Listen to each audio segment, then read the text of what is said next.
They want to be free. They want to be free. They want to be free. They want to be free. Free.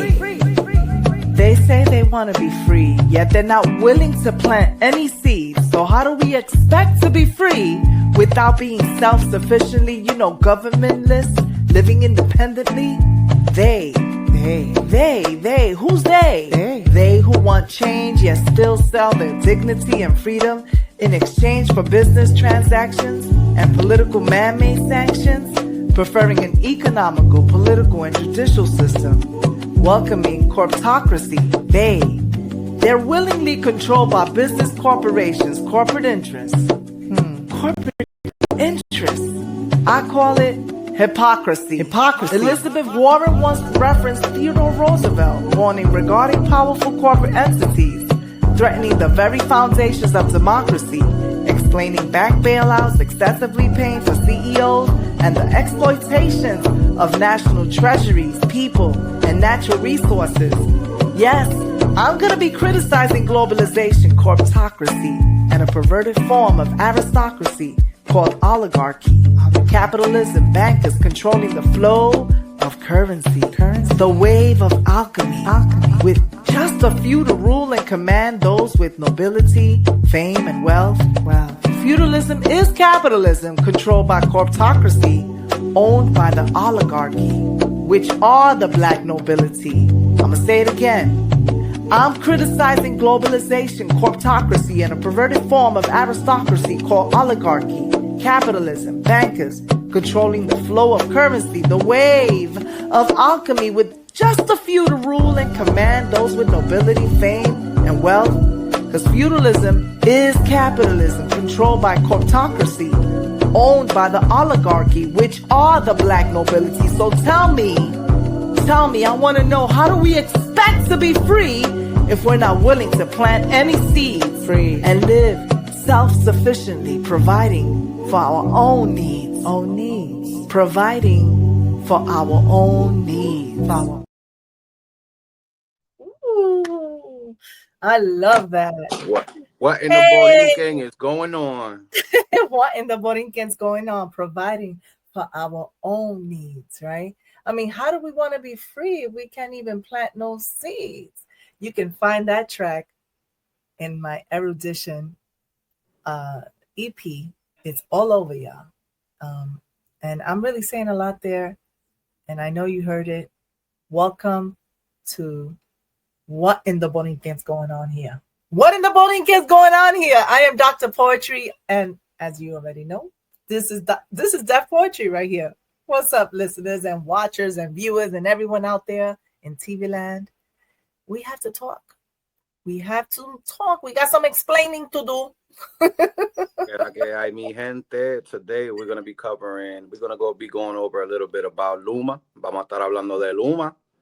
Vamos a estar hablando del IRS. And we're going to be just a little bit.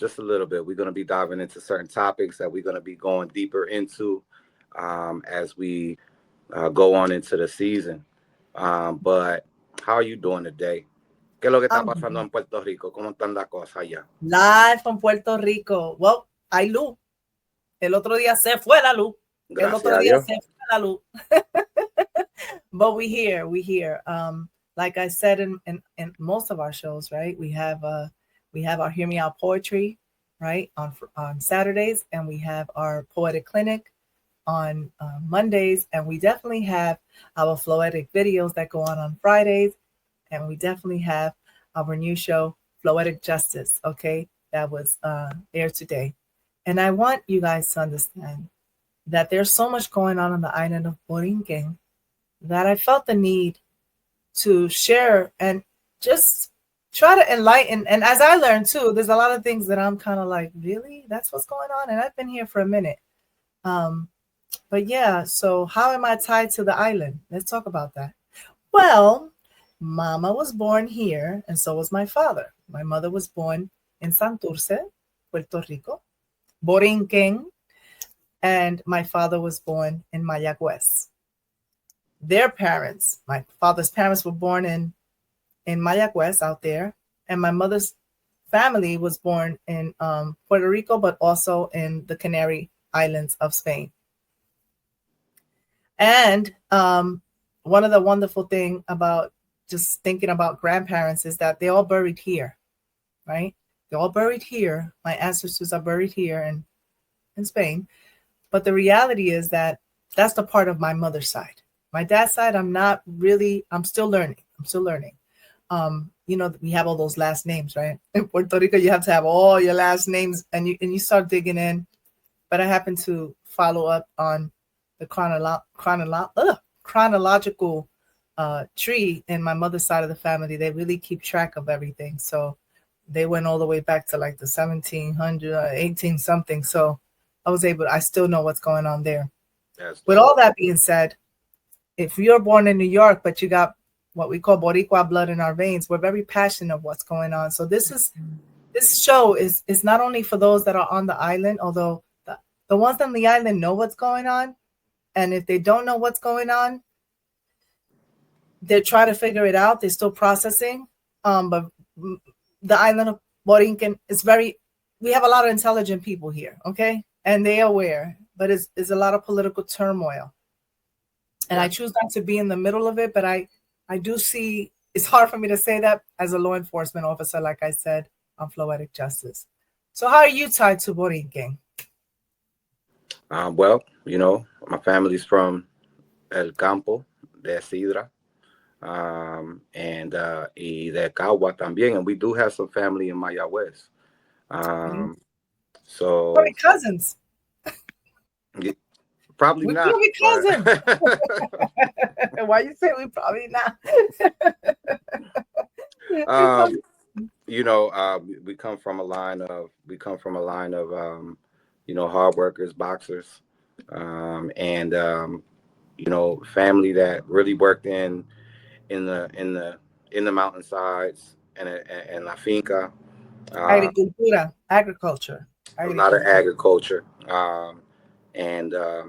Go back to, my roots go back to just, hardworking individuals.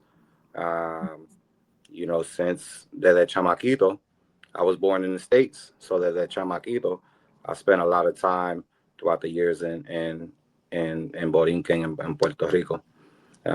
So I got to experience both sides of the world early on and going forward, which is something I'm just grateful for. You were talking about, people on the island not necessarily knowing what's going on.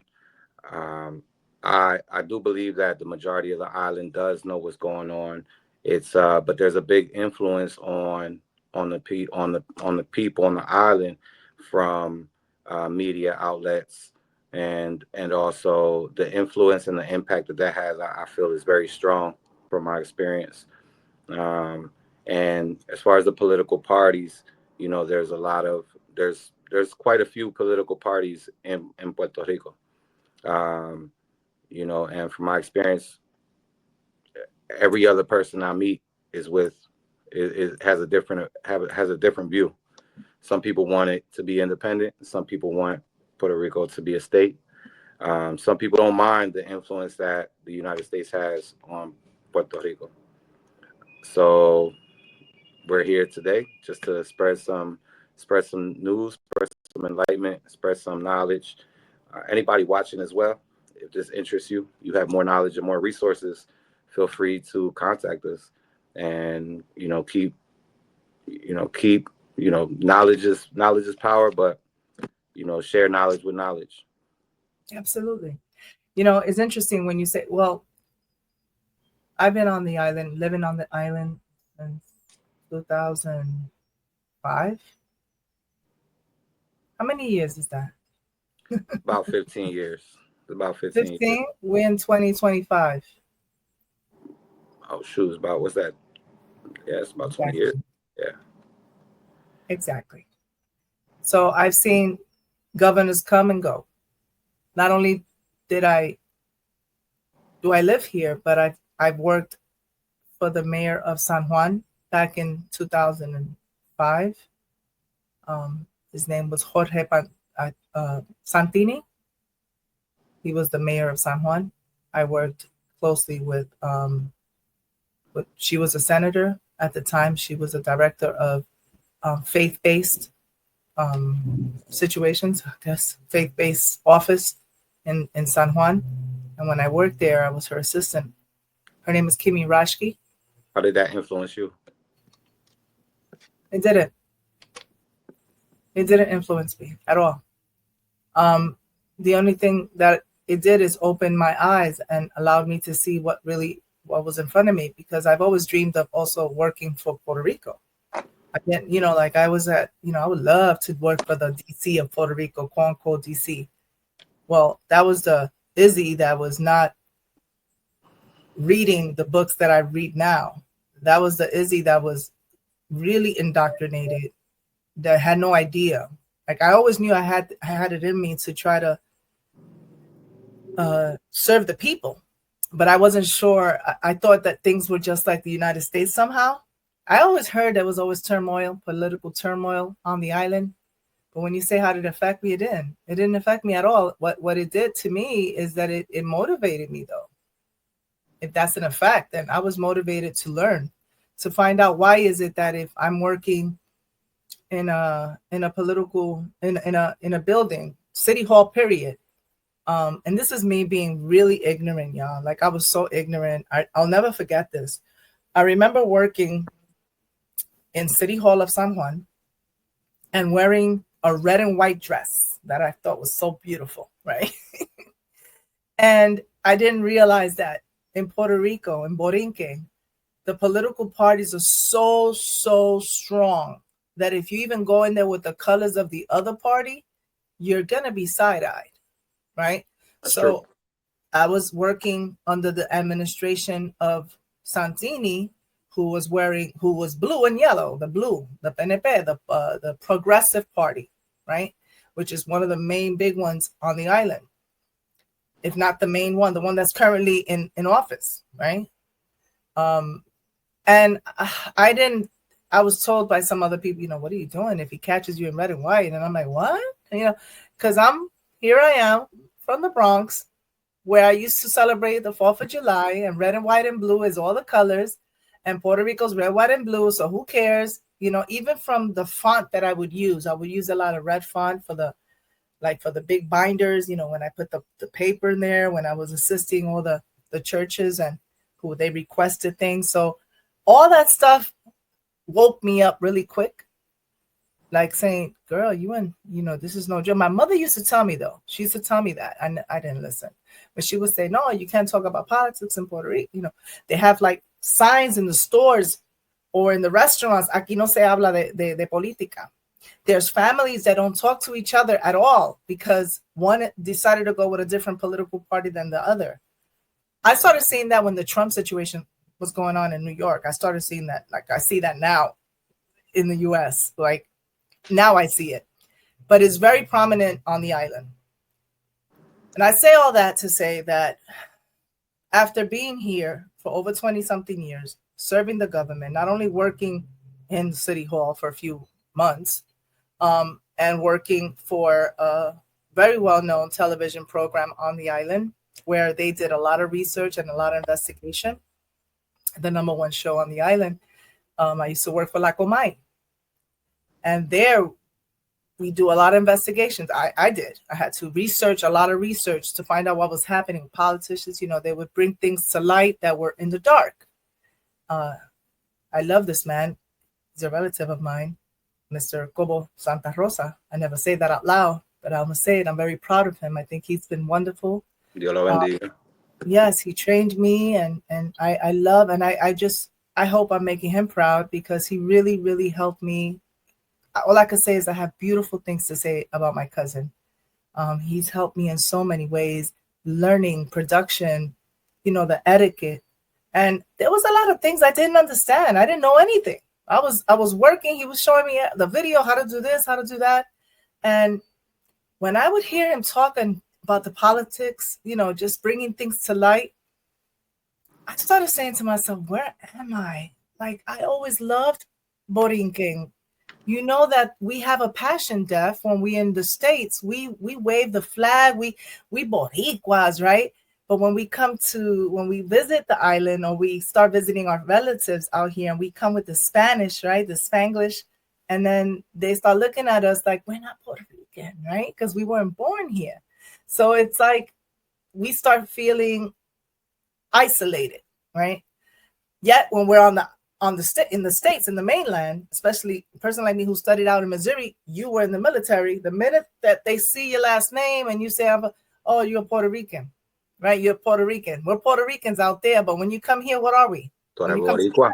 Tú eres boricua. Borinquen. But when you come to the island, oh, tú eres un gringo. Tú eres un gringo. Exactly. Right. That's it right there. When you come to the island, you are un gringo. Right. Meanwhile, I say this to my coworkers, right? That when I was at MSSU, anybody who remembers this as watching this, that may be seeing me right now, back in MSSU days, shout out to the Lions. Imagine I slept with a huge Boricua flag above my bed. Man, I gotta find that picture. Remind me to put that the next show. And I had Pedro Albizu Campos in front of me. I was like, hey, I was protesting in Washington, D.C. for Vieques because we felt that the United States was bombing practices in Vieques at the time in the 90s. I did all these protests, and they were. I know, and I was protesting because I was reading certain things out in the States. But I also know that there's a lot of people that make a lot of noise in the States without even knowing what's happening in Boriken. There has to exist a balance.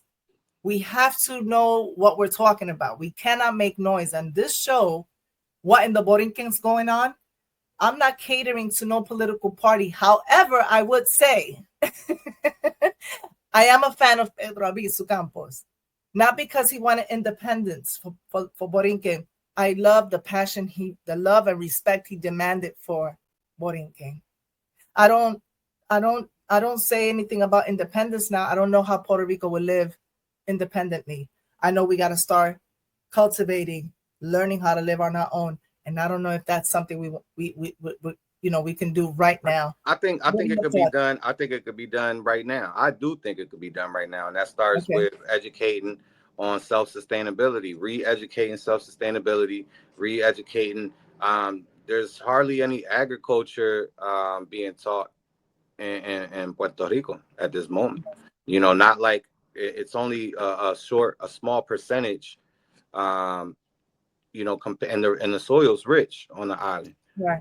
You know, so you have the older generations that are still working in agriculture in that field, sustaining what's left of it, but you have the lack of the generations coming forward actually doing that, and because they're too busy. Right. They're too busy chasing a dollar. They're too busy being influenced. This is from what I see.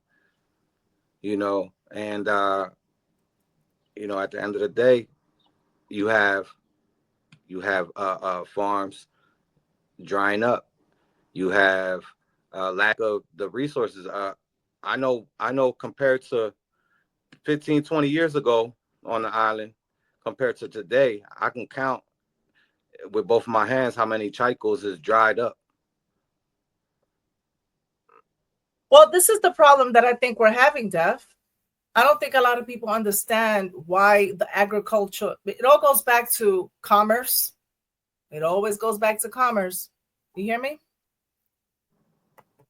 It all goes back to commerce. You know why?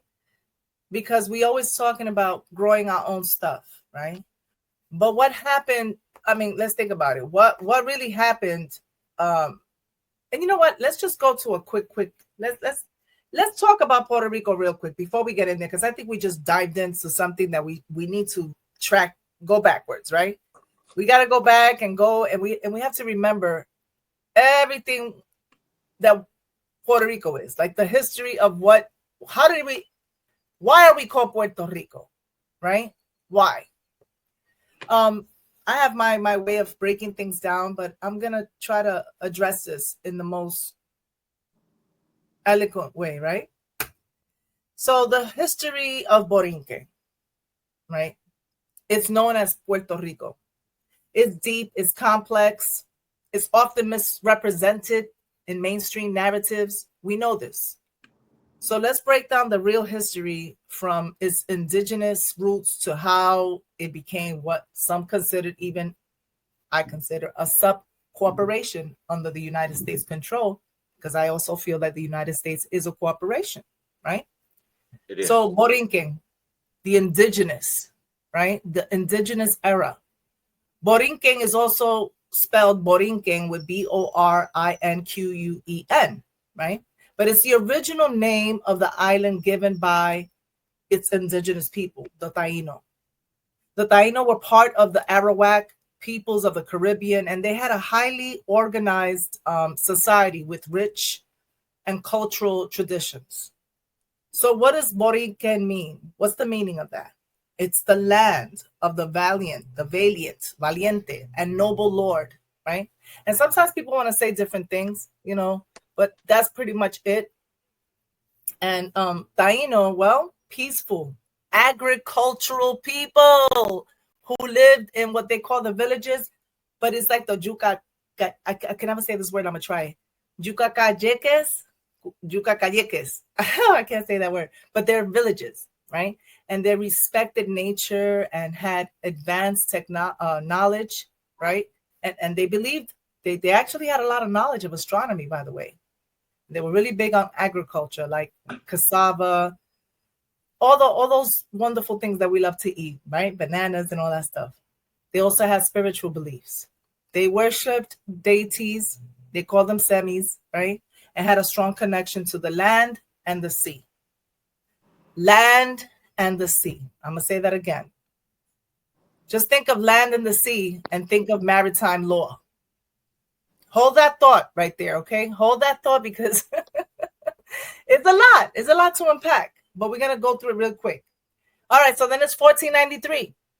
You know this, Def. What happened? 1493, Christopher Columbus landed in Boriken, and he claimed it for Spain. And it followed what? Following a brutal colonization process. We had Juan Ponce de Leon, 1508, where he enslaved Taino people and established Spanish settlements, right? We had the Taino resistance because they were fierce, but ultimately crushed because the Spanish weaponry, the weapons they had, the diseases, and of course the forced labor. And the resistance was in the 1500s, correct? Yeah, that was in the 1500s. Yeah, mass death. There was a whole bunch of mass muertos, deaths in the mid 1500s. The Taino population had been disseminated. Decimated. Oh my God, decimated. I can't say. Oh my God, I got these little. It's decimated. My little fogs here. You already know. Fibromyalgia. Okay, by violence, disease, slavery, right? And then we had the African slavery coming through, right? Because the Taino population declined. It declined. So Spain began importing and enslaving Africans to work on the sugar plantations, okay? And adding to the cultural mix. So Puerto Rico became a key military outpost for the Spanish quote unquote empire. Because we know why they became an empire. Shout out to the Moors. That's a different build, though. Due to its strategic location in the Caribbean, we talk about that strategic location. Why is it so strategic? We're going to get into that in a few. I want to speak on why the morro, right? We all talk about the morro. Well, it's a fort. It's a fortress. You know that fort that when you go to Puerto Rico is known? Well, that is called El Morro, and then we have San Cristobal, right? San Cristobal. And that was built to defend against pirates and European rivals. So quickly, the island, it remained under Spanish control over 400 years, right? 400 years. And that is like longer than any other Latin American country. Colony, I should say, from Spain. So now it's 1898 and the United States takes over, right? Because there's a Spanish-American War. But a lot of things happen in 1898. There's a lot of things that happen and we know. But the United States invaded Puerto Rico in 1898 and the island was basically given to the United States under the Treaty of Paris. All right? Without even the input of Puerto Ricans, Boricuas. So we have the 4-Acre Act. The 4-Acre Act of 1900. That was pretty much establishing civilian government under United States control. Okay, and then this is the one that I really wanted to speak on when we started talking about agriculture. All right, Jones Act of 1917. I said this to you, Def. I remember this date, 1917, only because that's the year my grandmother was born. The Jones Act 1917. What does that do? It gives Puerto Ricans United States citizenship. And this word Puerto Rican, where did it come from? Where did it come from? Because it went from being Boricua to a Puerto Rican. Same way Boriken became Puerto Rico. Because it became a corporation. All right? It became a corporation. It did. Okay? It did. And the Jones Act it gave Puerto Rico. I can't even speak because I guess it's the passion in me. But how is it that it gives Puerto Ricans United States citizenship, right? But not full rights. So we can't vote in the presidential election. No, that was the. Now, I was born in the States, so that doesn't. But let's talk about it, right? And then we have that United States military base that Puerto Rico became strategically important again in the 20th century, especially during World War II and the Cold War. Is that a lot to unpack, Def? It sure is. It sure is. And there's a lot more to it. There's a lot more to it. There is. I mean, think about it. Why did I talk about the subcorporation concept, right? Because a lot of people think it's just a conspiracy theory, that's just, but it's a subcorporation, is a corporate colony of the United States. Unincorporated territory. Listen to the terminology. Puerto Rico is not a United States. It's a territory, meaning Congress has full power over it. Lack of sovereignty. Puerto Rico can make treaties, but they have no control over immigration or trade policy. And it depends on what? On the United States federal law. Now let's go all the way. Let's forward. Fast forward. Promesa Act 2016. Promesa Act 2016. The United States Fiscal Control Board, right? They established to manage Puerto Rico's debt without local democratic input. Once again, right? We don't have no say in anything. That's probably why we talk a lot. This was seen definitely to me, and I still think everyone sees it as a neo-colonial way of being, right? It's neo-colonial. It's modern day colonialism. And this is my last point here, and I'm gonna move forward. Tax haven. Listen to how that sounds, Def. Tax haven. United States and foreign corporations. United States and foreign corporations have taken advantage of tax breaks, okay, on the island with little benefit to the local population. You can see it all over. The Airbnbs, you can see it all over. All over. I'm not kidding, y'all. I'm not kidding. Little to no benefit, because I mean, even when it comes to El Ibu, the tax, it will continue to go up, it will continue to rise, and it ain't going down. And it's not, and the cost of living as well. Yeah. It doesn't add up. It doesn't add up, for the majority to live, comfortably. Right. It's very lucrative. It's very lucrative what's going on the island as far as businesses. Monopoly. Yes. And then they wonder why there's so much modern resistance and identity situations, like nationalist movements, groups like the Puerto Rican Nationalist Party, and individuals like Pedro Albizu Campo, who really, really fought for independence in the 20th century. Now, when it comes to independence, you know, this is the thing when it does come to independence, and why a lot of people are comfortable with the security of the United States corporation. The United States corporation provides that blanket of security from outside threats. Right. That's one of the main dilemmas you have with being independent and free from the United States control, is because once you do that, you open the door. You put the welcome mat up there for something else to come in, somebody else to come in, and unfortunately, that's the game of risk. And they, somebody will come in and try to disrupt that. Unfortunately, I do believe that throughout the years, the island of Boriken has been comfortable under the blanket security of the United States corporation. Codependent, because they were. If you were raised to be codependent, I'm not going to blame the child. I'm going to blame the mama.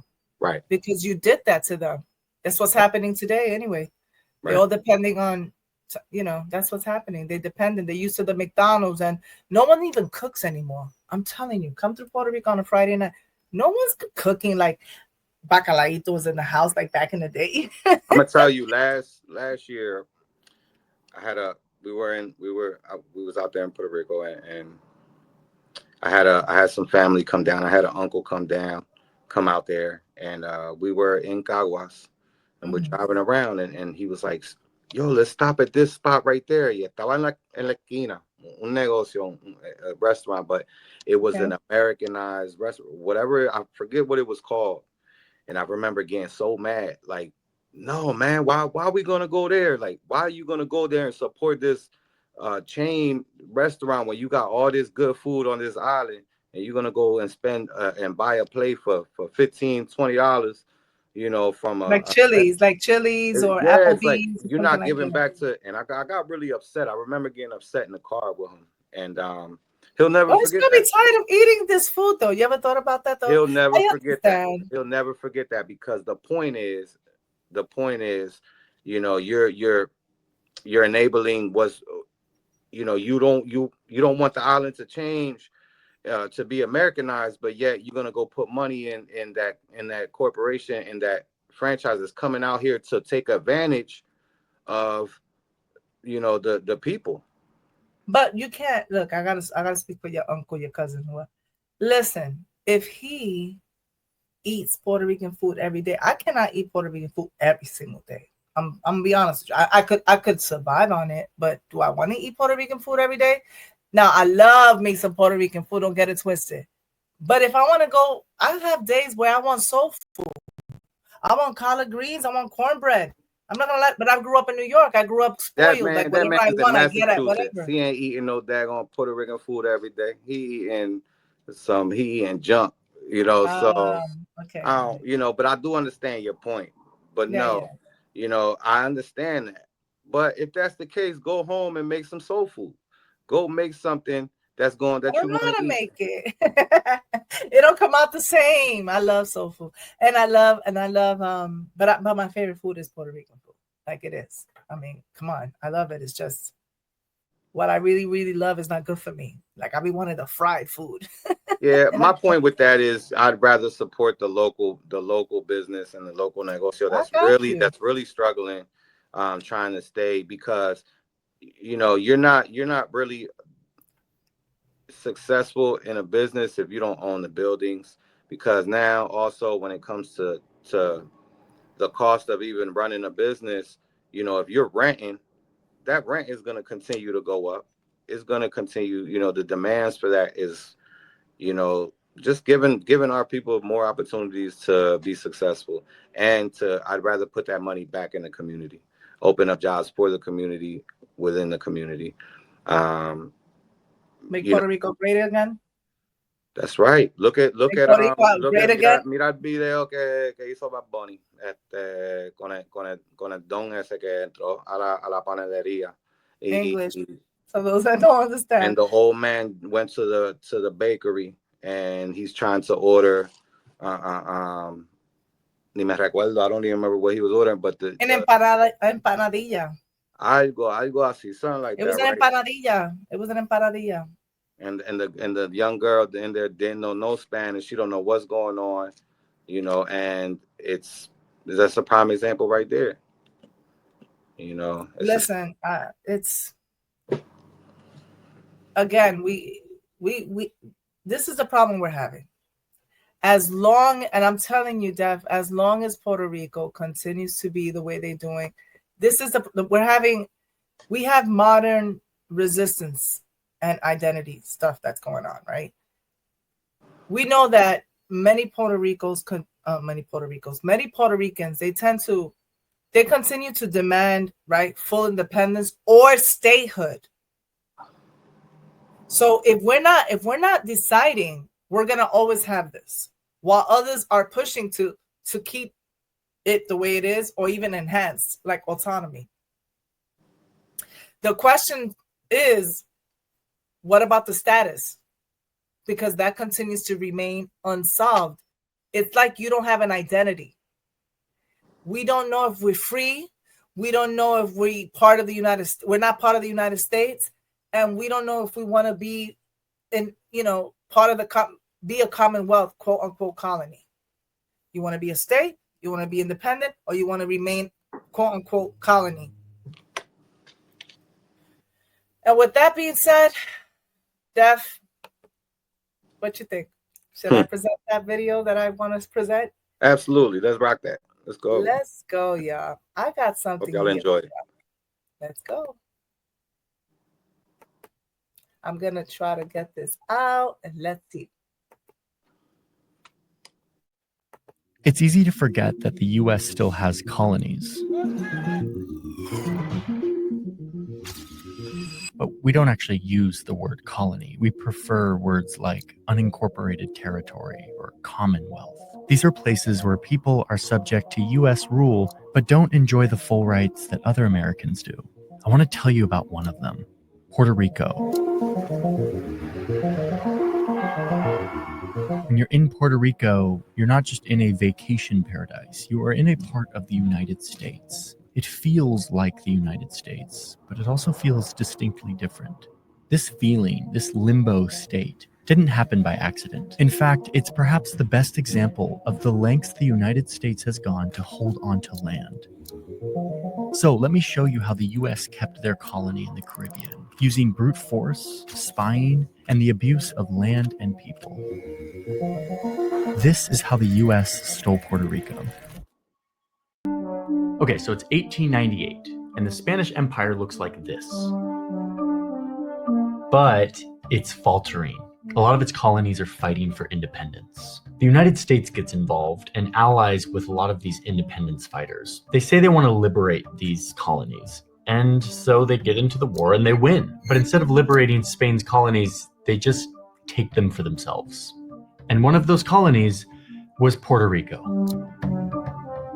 And so on an ordinary Tuesday in the late 1800s, there was a quiet ceremony that takes place on the governor's balcony in San Juan. After 400 years of Spanish rule, Puerto Rico, this island in the Caribbean, is simply passed from one ruler to the next. And this begins an unprecedented experiment in the Caribbean for the United States, an operation to extract resources, money, labor, and military protection from this small, beautiful island. They start by passing a law that gives the US total political control over the island. They start appointing American leaders to govern the island, men who don't speak Spanish, don't know anything about Puerto Rico or its people. Most of these leaders treat the assignment like a business venture. Like this one guy who, when he was the leader of Puerto Rico, starts to give public Puerto Rican funds to American-owned businesses on the island. Then he stacks the government with American loyalists. And then eventually he resigns, but then he returns to the island to build a sugar kingdom. Now with the help of all of the political officials that he had appointed, this company balloons into the largest global sugar business on earth. And when it's domino, you're sure it's pure. At the same time, US banks descend on the island, giving out very predatory loans and then foreclosing on land, gobbling it up and turning it into, you guessed it, sugar farms. Puerto Rico is slowly turning into a sugar island and becoming more and more dependent on shipments from the mainland. The US enacts a new policy that says that anything going into Puerto Rico has to be transported by American ships with American crews. So of course this skyrockets the prices for locals, which is made worse by the fact that the US government had devalued and then outlawed the local currency. So now every Puerto Rican lost almost half of their wealth overnight. And as a part of this push to lock Puerto Rico in as their colony, they forbid Spanish in schools and public institutions. And so in this very short amount of time, the US turned Spain's former colony into this giant sugar farm, stripping down local identity and language and culture in the process, and locking the people under their control. And then Congress gives Puerto Ricans US citizenship, which conveniently was just in time for a giant global war. So Puerto Rican men got sent to the front lines to fight for the country that was in the process of pillaging their island. By 1922, a series of Supreme Court cases had solidified Puerto Rico as a, quote, unincorporated territory, which is just like word salad for the US Constitution doesn't fully apply here. I mean, think about it. Unincorporated territory, this intentionally contradictory jargon that came from these men hundreds of miles away. But honestly, the message was very clear. Puerto Ricans did not look or sound enough like Americans to actually be a part of the United States. By the 1930s, big banks owned 60% of these sugar farms, 80% of the tobacco farms, and 100% of the railroads and shipping facilities. At the same time, Puerto Ricans were being paid less than 4 cents an hour. If you put that into today's currency by inflation, that's like $1 an hour. Poverty and malnutrition start to grip this island. All the while, the US is turning the island into an essential military outpost. See how Puerto Rico juts out a little bit into the Caribbean? It served as a strategically positioned island to help protect trade routes and a place where you could refuel ships. Over time, more and more military bases and installations start to pop up on this island. The US would go on to test thousands of bombs in Puerto Rico, leaving behind one of the most hazardous waste sites in the United States. And by the middle of the 1900s, Puerto Rico really starts to mirror what the US envisioned. Puerto Rico, the sugar metropolis. Puerto Rico, the land of low wages and abundant laborers. Puerto Rico, the irreplaceable military outpost. The empire that billed themselves as the liberators from Spain is now an overlord, and the locals start fighting back.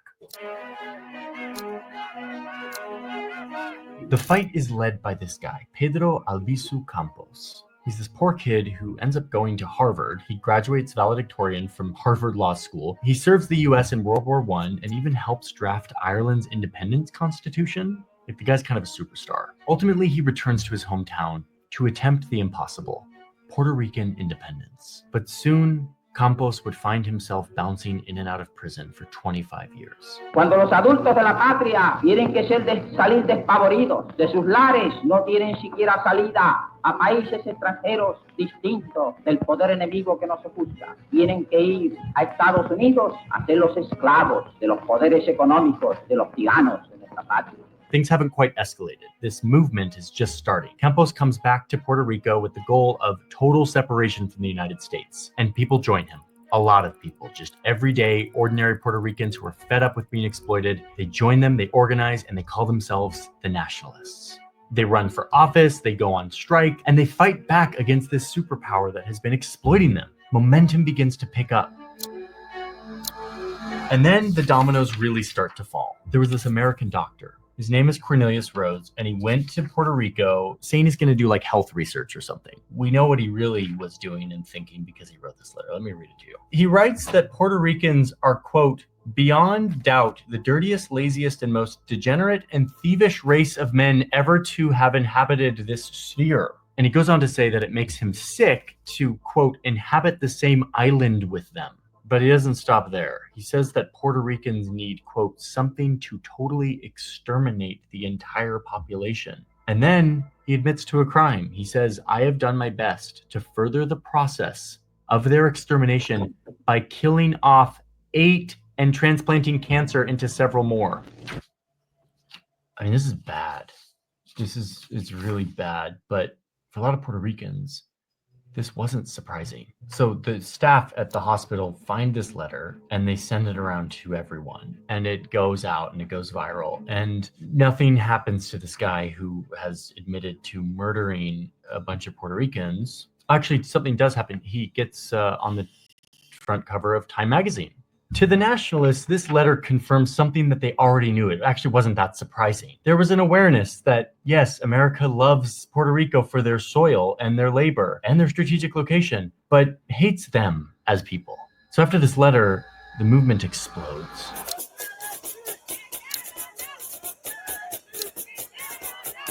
It gets to the point where the US and their puppet government on the island can no longer ignore this movement. Soon, a bunch of new officers are hired and trained and armed with machine guns and tear gas. But the nationalists keep fighting. Then in 1935, police kill 4 nationalists at a university event. The nationalists retaliate by killing the police chief. Then, without trial, the police execute his killer and arrest Campos, the leader of the movement, for plotting to overthrow the government. Campos is given this rigged trial with a jury made up mostly of mainland Americans, and he gets sentenced to prison for 10 years. A few months later, people are out peacefully protesting on Palm Sunday, and the police start shooting into the crowd. Men, women, children, and elders are all clubbed and beaten to death and shot in the back as they run away. 19 are killed and over 100 are wounded, but it still doesn't put down the movement. The violence only pours fuel on the fire. Back in Washington, D.C., they're starting to get worried that this independence movement is just going to keep building. And they don't want to give up their island in the Caribbean. There's still plenty of money to be made off of Puerto Rican soil and labor, not to mention the military bases that they had there. So they turn to an extreme measure, something that, as I learned about and as we reported on, has been blowing my mind in a way that I study this stuff a lot. I look at the behavior of empires. I look at how they control people. I've never seen this before. It starts with FBI agents who come to the island to work with the police of Puerto Rico. They have one simple mission: to spy on anyone who they deem politically subversive and to sabotage them, and thus sabotage the independence movement. So they spy on everyone. They spy on the nationalists who are part of the movement, but also their friends, their partners, their sexual partners, their business colleagues, their children. They track down criminal records and mistresses and debtors and creditors and photos and license plate numbers, school transcripts, and even the guest list to weddings. Like, they got really, really detailed. They started listening in on phone calls and intercepting letters. Everything was fair game. The idea was to create panopticon, this idea that they're always watching. They also started to cultivate relationships with a network of informers. Often the victim's family or friends or neighbors would get sucked into this state spying apparatus. The FBI uses payments and coercion and manipulation, which often forces people to turn on each other, causing divorce and broken friendship and fractured communities. Much of this was done undercover. Like, these FBI agents would just be dressed in normal clothes, but would be constantly surveilling the people around them. Oh, and we know about this because if you were a person of interest, you probably had a file. All of these files, they're called the carpetas. Our story producer, Rafaela, went to San Juan to see the carpetas firsthand. So I'm at the General Archive building in San Juan in Puerto Rico to see these secret surveillance documents that were collected on thousands of Puerto Ricans over so many decades. After weeks of work, I finally got to look at las carpetas to see what was actually in these files. And it's kind of creepy, I have to say. You see specific times and dates and details from meetups, detailed descriptions of the locations where people are just meeting, all of the names of people involved, these subgroups that were potentially supporters of the independence movement. You get these highly detailed physical descriptions of the people that they were tracking, their occupation, the model of their car, their license plate number, and all of their moves, all of their activities, what they were doing, who they were supporting. And even for those who moved away from Puerto Rico, they continued to track them, knowing exactly what apartment they lived in the Bronx, They speculated about their nationalistic tendencies. And then you see these interviews that agents were having with people close to the target, where their personal beliefs are revealed, like one who thought that Puerto Rico would be repaired with socialism and independence. You can see a source telling these agents that they're afraid that their friend had become friends with the leaders of the independence movement and had been inducted in because of this friendship. And of course, these informants request that all this information they're spilling to the agents, quote, be kept secret. These agents would even interview family members. Like there's this whole transcript of the agents talking to the mother of someone who was suspected to be a part of the independence movement. Oh yeah, and in all of these documents, you see an obsession with who had guns. It's hard to overstate how exhaustive this spying effort was and how powerful it was. The FBI was able to use all of this information to intimidate and blackmail and punish suspected nationalists. I mean, there are thousands of these examples, from children being like kidnapped and put into a helicopter by the FBI to people being denied government jobs, all because they had a carpeta. At the end of the day, it was psychological war against Puerto Ricans who wanted independence, and it worked horrifically well in dividing these people and making them feel powerless because they were always being watched in their most personal of moments. Oh, and it wasn't just a couple of years. This lasted for decades. Eventually it gets to the point where Campos and the nationalists see no other way other than armed revolution.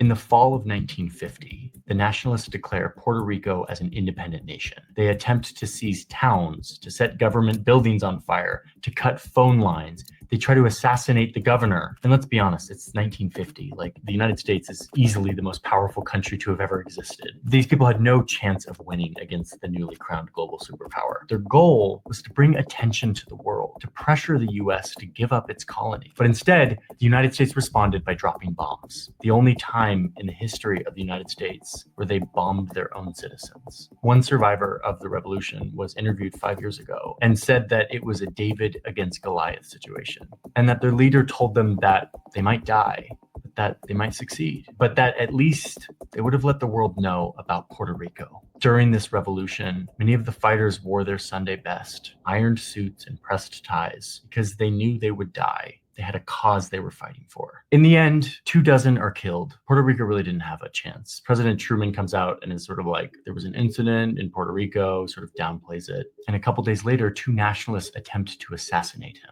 The world doesn't come to Puerto Rico's rescue, and instead, the police carry out a mass arrest, throwing 3,000 people in jail. A few years later, 4 nationalists opened fire in the chamber of the US Congress. Campos is arrested again, and this time he's sentenced to 80 years in prison. There's evidence that during this time in prison, Campos was exposed to extreme levels of radiation. The consequences allegedly gave him a stroke and left him paralyzed and unable to speak.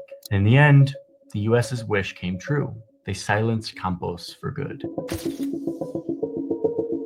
After the squashing of the revolution, the surveillance program continued for decades. In the end, it was a total of 50 years of state-sanctioned spying on the people of Puerto Rico. When it all came to light, they estimated that around 100,000 people had files. A lot of people in Puerto Rico knew that this was happening, but they just knew it in their gut. They didn't have any real evidence of it. They didn't realize the sheer scale, the methodical approach that the FBI was taking to spy on them and to divide them and to psychologically debase them. In total, it was 1.8 million pages of documentation. And many of the victims of this spying are still alive today. I think the carpetas are a really powerful signal of how the US kept its colony in the Caribbean. They were the cementing of what the US had done from the beginning, which is create a system of reliance and oppression where people lived and died under the thumb of this massive superpower that was exerting very, very aggressive control over these people who were American citizens. It's hard to fully understand and impossible to relate to the psychological impact that this program would have on the people that it affected, but also the generations who came from the people who it affected. Imagine such a pervasive force that was sowing division, mistrust, betrayal, and fear, not just of the government, but of each other. Puerto Rico never got independence. And to this day, they remain an unincorporated territory, which means that they don't have the same rights as other American citizens. And the status of the island is a heated debate. Many Puerto Ricans value the modern day benefits of being connected to the US, but at what cost? This is backlit by the US's lasting control over the island. And even though the people of Puerto Rico served in our armed forces, they still can't vote for the president. They still don't have full representation in our democracy. And yet, Puerto Rico still has this immense impact on American culture and life. The food, the music, the dance, the art from this island, it's a part of what it means to be American. And yet, I think most of us don't really think about the status of this place very often or its history. It's only when there's like a hurricane on this island and we see the US kind of barely show up relative to how they show up for their other citizens. Only then are we reminded that Puerto Rico is a colonial possession, one taken in war and exploited through predatory and racist policies, and then held on to through a massive amount of state force, spying, violence, and repression. And what we're left with is yet another example of a place whose vibrant spirit and culture and people are somehow able to shine through the dark fog of colonial abuse that has left deep wounds on this island.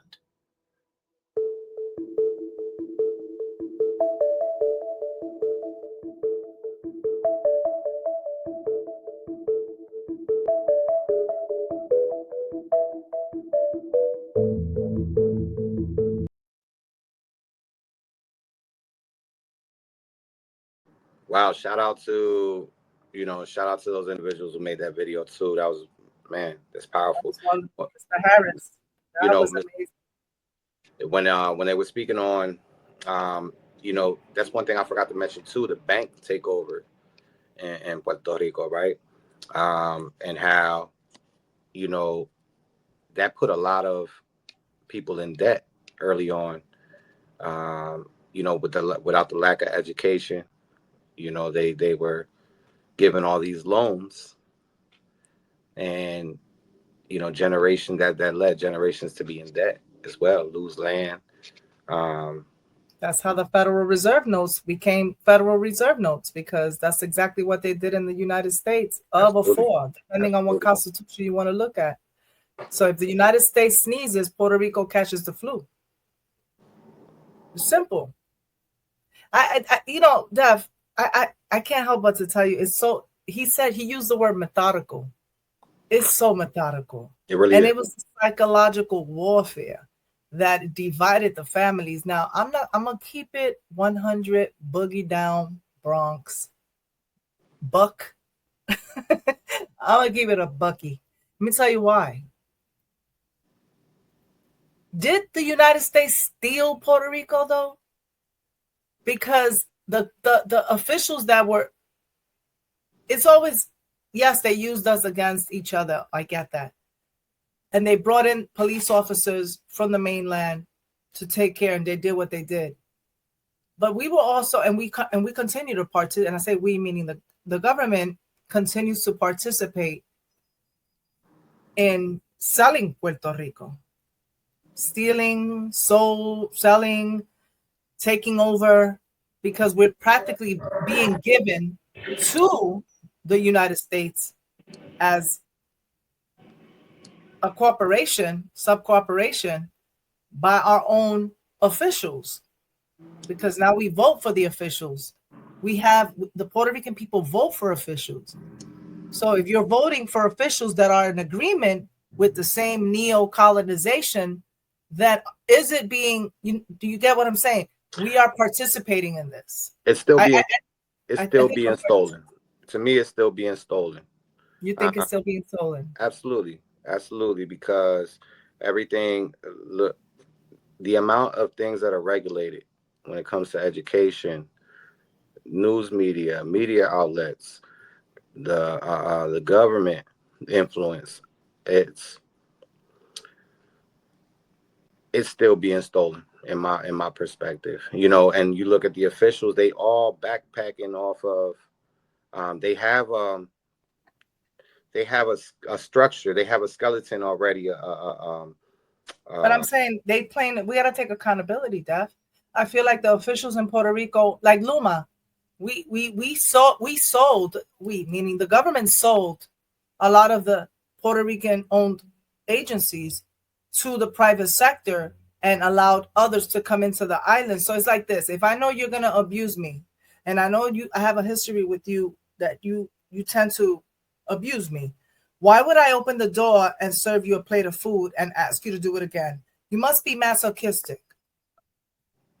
Accountability is resistance, though, at this point, because, you know, you're not once since I can remember the government's ever been for the people anywhere. Well, that's what the etymology of government is. Hello. Govern is to control, and ment is the mind. So government, control mind. That's what it's supposed to do. But that's why I honor Pedro Albizu Campos, this man who, by the way, like he fought in the war, the United States wars. He got educated in Harvard, right? Yet he was treated because he was against being mistreated. He was against of what was going on the island. There was no, and we don't have that nowadays. We have a lot of noise. There's a lot of noise. When we have the most technology right now. We look what we're doing. We're bringing to surface these issues. We're talking, but are we really doing? Do we really have people out there really? It's one thing to say to wave the flag on Puerto Rican Day Parade and say "Wepa, I'm Puerto Rican," but are we really doing something? Are we learning how to plant seeds? Are we really trying to understand everything that's happening so that when it's time to vote, who are you voting for? If you saw that the governor was doing what she was doing, or any other governor, that you're not and I'm speaking from observation. A lot of people complain about the new governor, Miss Gonzalez, Jennifer Gonzalez. They complain about her, but you voted for her. They complained about Ricky Rosselló, and then they removed him. So what is happening? I don't know. But before we go anywhere, because that was a hell of a video. Shout out to that video. I love that. It gave a lot of information. I really like the way he broke it down, and he explained Puerto Rico was the first time the United States bombed their own citizens. But is it because they don't even view us as citizens? It was easy to do. It was easy to do. They don't view Puerto Ricans. No, they don't. And not even till this day. I mean, I'm in the States, and, when I'm asked for identification and I show my Puerto Rico license, 9 times out of 10, the majority of the time they look at it and they have to ask somebody, even the banks. Is this legit here? And they have to go turn around and can we use this? Can they use this here? And you know how embarrassing that is? I had to do that. I had to work deaf. I went through that in Missouri Southern State University many moons ago. I remember they were like, well, I'm not sure this is a check from Puerto Rico. How do you want your money back? And I said $20. I said 20. And she says, no. What currency? I'll never forget that. I said, what? And I couldn't believe she was this banker. I'm like, Linda, are you kidding me? My goodness. I started laughing at the time. They had the chalupa, and I remember saying chalupa dollars. I don't know. You figure it out, because I was so annoyed by when she said that. I was, are you kidding me? You said, pay me in hard tacos, damn it. Man, pay me in some tacos. Because that's another thing, they always think we're all the same. Right. But listen, y'all. And then let's talk about it. Dr. Cornelius Dusty Rhodes. What do you think about that situation? Man, it's so wicked. It's so wicked. And there is more information out there. We might have to touch on it next show. But, the genocide and the spread of diseases and sterilizing generations that took place in those times, the sterilization of generations. They were really trying to get rid of, the woman. The women and the generations, and look how strong and strong-willed and powerful, the people of Boriken are. And but back to Mr. Dusty McDuster. McDuster. Well, Oh, I man. don't listen, guys. I don't mean to laugh because I have like this little nervous thing that I laugh a lot, but it keeps me from not saying the wrong thing. I'm really trying to keep it clean here. Yeah, well, I'm laughing. It's keeping me from not saying certain things because I wrote a piece on this. Okay, I wrote a piece on Dr. Because when I saw and I read, and you guys really need to, especially you who call yourselves New Yorkers, right? Really understand what's happening here. You know, I know we travel the world, but when you visit Boriken, give it a hug. Spend some time here, buy some property out here.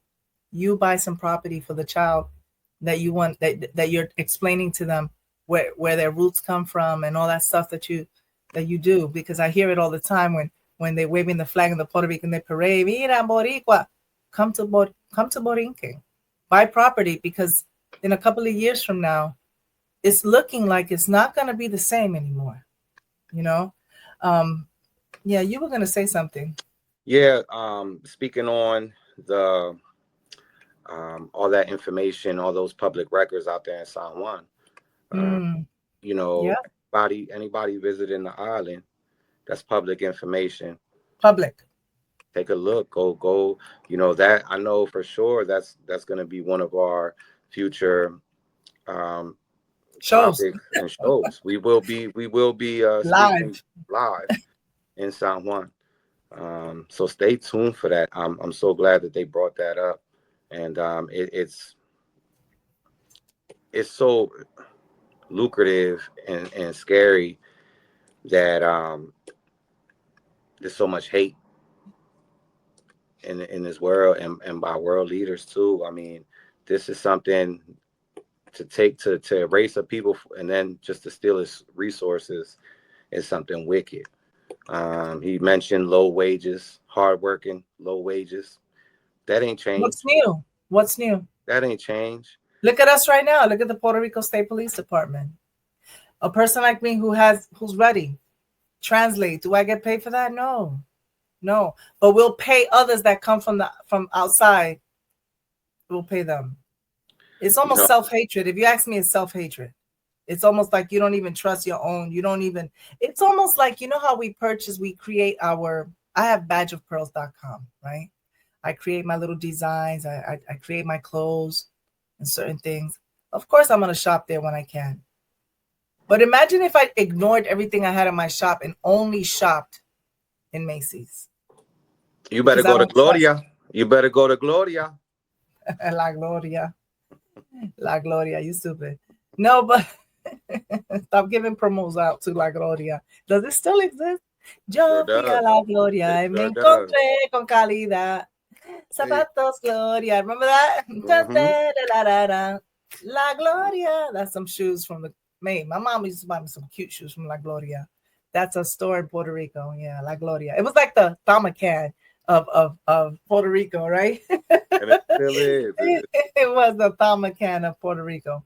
But yeah, they have some good stuff though. Puerto Rico has style. They have some nice shoes. The gold and the all right, let me stop. All right, y'all. So this is my way. I was upset. Let's get serious. Let's get serious. I was angry when I was reading about Mr. Dr. Cornelius Dusty Rhodes. I was furious. Only because I know my family. All my grandparents are buried here. My mother was born here. My father was born here. You know, my family's from here. And I don't care what anybody right now says. Ay, pero tú no eres de aquí. I don't care. Mi abuela está enterrada aquí y viene la sangre por mi vena, right? It's in my veins. And I felt fury. I felt rage. So you're going to listen to this. This is out on all streaming platforms. It's called Do You Know Who Dr. Cornelius Dusty Rhodes? Do you know? Right? And let's see if we could play that right now. Do you know who's Dr. Cornelius Packard Dusty Rhodes? Do you know? In the 1930s, a fact so vile Dr. Cornelius Packard dusty roads, corrupted hands defiled, injected cancer cells, disparaging the Puerto Rican people, dividing no reconciled, funded by the Rockefeller Institute. Carpetas, files, compiled, and Boricuas, their trust was misused and abused. Human rights violated, yet he was adored and acknowledged while the Puerto Rican human rights were refused. And all the hidden truth revealed in a letter handed over to Dr. Pedro Albizu Campos, revealing Dr. Dusty Rose's intention to exterminate the Boricua population, but Times Magazine recognizing him for his work in cancer research, calling it a legacy. While lives were killed and misused, do you know who's Dr. Cornelius Packard Dusty Rhodes? Cause he created horror scenes of hidden guys and hid behind a white coat with his fake ass dreams. Taking lives, no consent, keeping lethal secrets, injecting cells, cancer's hell. Puerto Rican souls fell, funded by those with old wealth, playing God with poor health, degrading the Boricua's way of living, knowing the truth of their hard work, their hard weight, their ways of being, yet he called them lazy, killing them silently, then openly admitting in a letter he wrote, not knowing Dr. Campos will end up reading it. A hidden beast Dr. Dusty Rose acknowledged for cancer research with a funded feast, injecting lies beneath the skin while Puerto Ricans fought to be free. And Rockefeller, his money, the Rockefeller's money, causing grief. To think how many of us couldn't wait to see that fucking Rockefeller Christmas tree. You see, so many of us are unaware that our trust was betrayed in addition to this medical despair. Injecting cancer cells, pure evil schemes stripped away of his honor and an award thanks to Katz, a chemist at Yale University. See, it seems that Puerto Ricans were never given an apology. Only suffering, silencing our screams. In addition, women were also used as guinea pigs to the extreme. Human experimentation with birth control. Read the historical dark pages. There's plenty of documentations and confirmations of nightmares. While some still want to be part of this American dream, it's an American scheme so cold.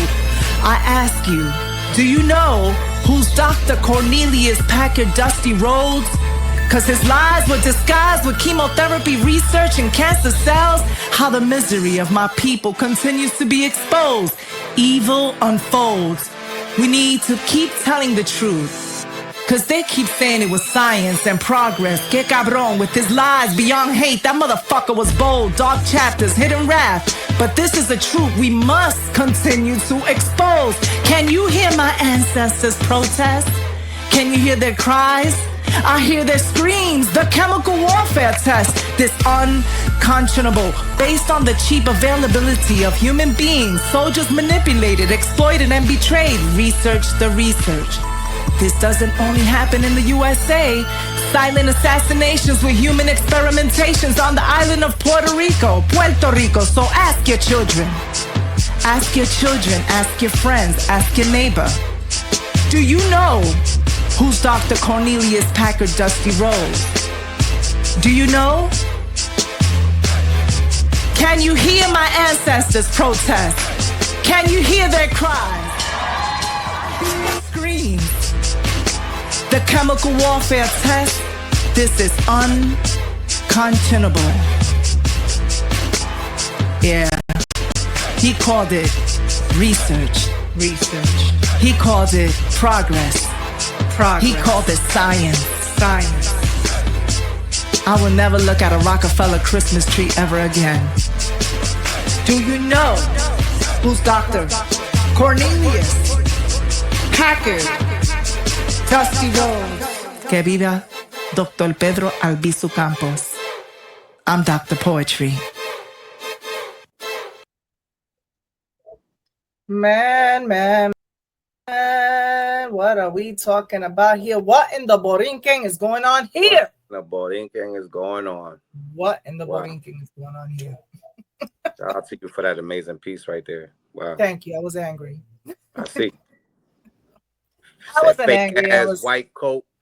Oh, I know. I got a little ugly. I don't like Rockefeller tree anymore. I used to love the Rockefeller tree. That was a whole ritual. You know what I mean? My sister would be like, well, the Rockefeller tree, we're going to meet on which street? We all going to come out of work? Let's all go. It was like a whole thing.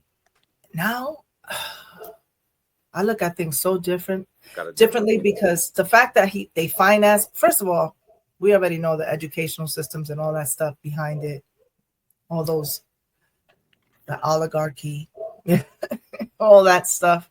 But that's a different day. Yes. Let's talk about the Jones Act, though. I want to talk about the Jones Act. Let me tell you why I want to talk about the Jones Act. Because we already know Dr. Cornelius, Dusty Rhodes. Tell your children, tell your family, tell everyone, pay attention. Don't take it from me. Look it up. If you want, visit San Juan. The records are there. The letter is there. Okay, that letter he wrote is there. Okay, research the research. I'm just saying. Now, speaking about researching the research, before we get to the IRS, because before we get to the IRS, I want to play something. But before I play something, the Jones Act. This Jones Act that we talk about all the time is come up with even the elections and a lot of things that have been going on in the United States, right? So we know the Jones Act, which was also known as the Merchant Marine Act of 1920, is often criticized for how it impacts Puerto Rico. And I just want you to know that it requires all goods shipped between the United States ports to be transported on ships that are built in the United States, owned by the United States citizens, crewed, like the crew. The crew has to be United States citizens or permanent residents. Now, why is that a problem for us, for the island of Boriken? Because Puerto Rico can't import goods from nearby foreign countries or cheaper foreign vessels if they're coming via a United States port, and everything has to go on United States ships, which are much more expensive to build and operate. All right? Increase prices for consumers. So the extra shipping cost gets passed on to businesses and consumers where? In Puerto Rico, raising the cost of living. Everybody's always like, no, you could just order that on Amazon. You could just order this on here. And I'm like, no, I can't. Because what I do sometimes is a lot more, right? It's limited access to trade. The limited access to trade, right? Puerto Rico could benefit from direct trade with nearby nations, right? In the Caribbean and Latin America. But the Jones Act, it limits these goods, right? It's frustrating. It's frustrating. It limits goods that touch a United States port. And that's the problem. Just think about Hurricane Maria. After hurricanes like Maria, there were waivers to the Jones Act because they needed to allow faster aid from foreign ships. This delays always the emergency relief. It delays the emergency relief. Just know that. So I know that if you want to buy goods and you want to take it, you want certain things that we could get here and we end up going outside, that's a problem for all of us on the island. You see that? Spikes all prices in produce, all food, right, and everything. Mm-hmm. Not to mention the highest tax. I think it's one of the highest tax rates. No, it just imposes burdens without offering much in return for us. Mm-hmm. It looks good, but it's not. So anyway, I wanted to speak on that really quick because I think that's so needed right now, right? The other thing, let's get to this part real quick because the last thing we're going to talk about is LUMA Energy. I want to talk about the IRS, but before we talk about the IRS, do you remember we had this wonderful song that we created together? Remember that? Yes, Boriken is not for sale. Boriken is not for sale. And we touch on a little bit here, but I don't really get into that deep into why is it that the IRS is in Puerto Rico, because that's a touchy topic. Most people think that if I speak too much on it, I'm skating on thin ice. But I'm only going by what I read. You can't get mad at me for reading. Okay, I read. So let's go, y'all. Enjoy this. This is Boriken is Not for Sale, featuring Deaf Poetry and Dr. Poetry. Estamos aburridos de la presencia de un despotismo y de todos sus símbolos. Nos da asco la presencia de hombres y mujeres que pretendan asumir autoridad en nuestra patria sin recibir el nombramiento de Puerto Rico. Estamos cansados de todo eso y estamos en la resolución de desafiar definitivamente toda esa tiranía. Aquí tenemos toda esta niñez llena de gloria, toda esta juventud llena de valor, todas estas damas llenas de belleza y que llevan en sus entrañas toda la grandeza de nuestra patria. Aquí venimos nosotros con la generosidad en los actos sublimes de heroísmo y de sacrificio que han de consagrar la independencia de Puerto Rico.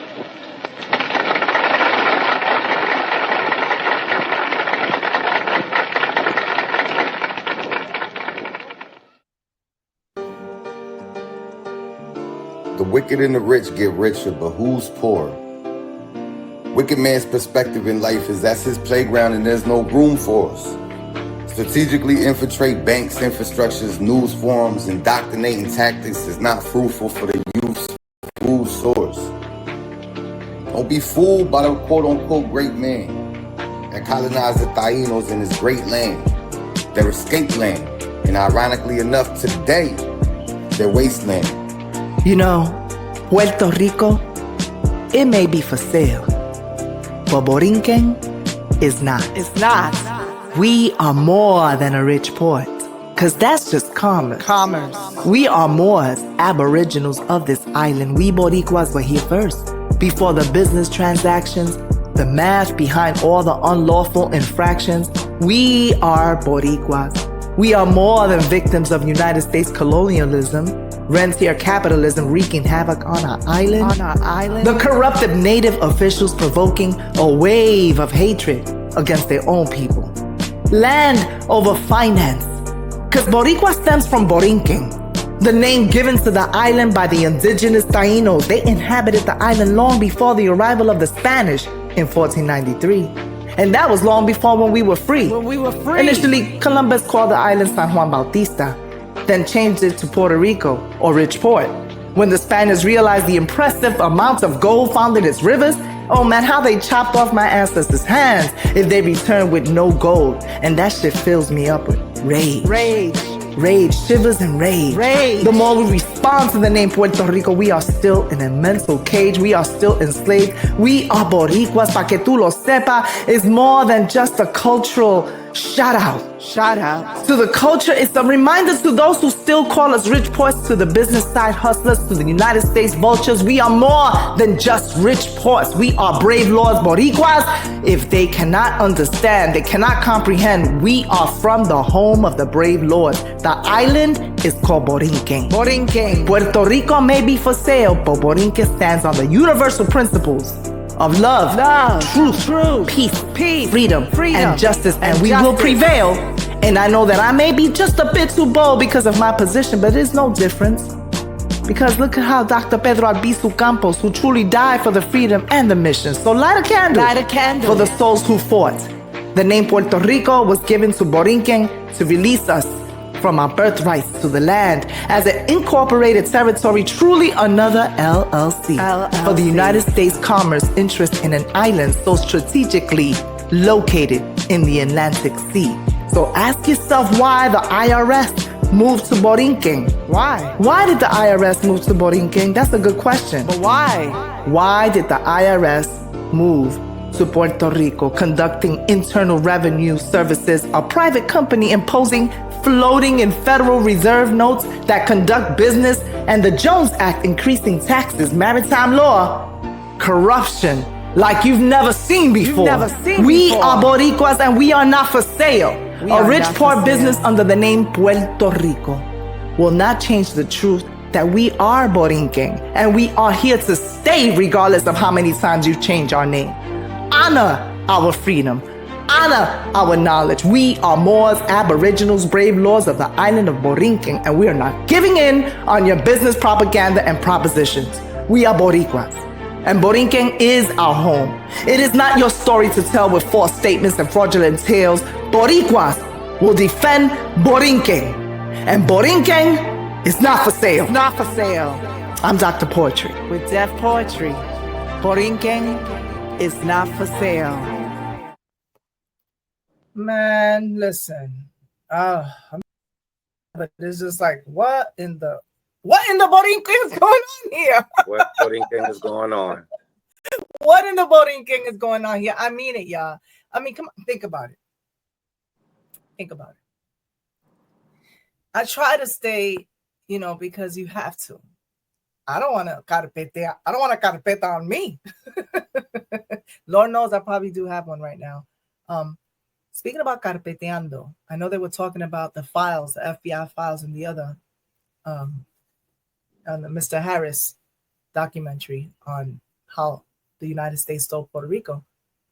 But I when I first joined the bureau, when I first joined the bureau of the state police, I remember hearing like we all have files. The police department, every agent has a file, personal, like a file of you. Since the picture of you when you joined the academy, everything. They're always asking for everything. They never ask, of course, what political party you're in. They don't do that. They're not supposed to, right?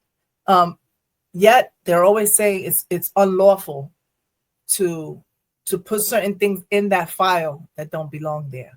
And they use the word carpeteando. Me está carpeteando. We play around a lot. The guys, like, no me ponga eso ahí. Like, there's certain things you cannot put in there.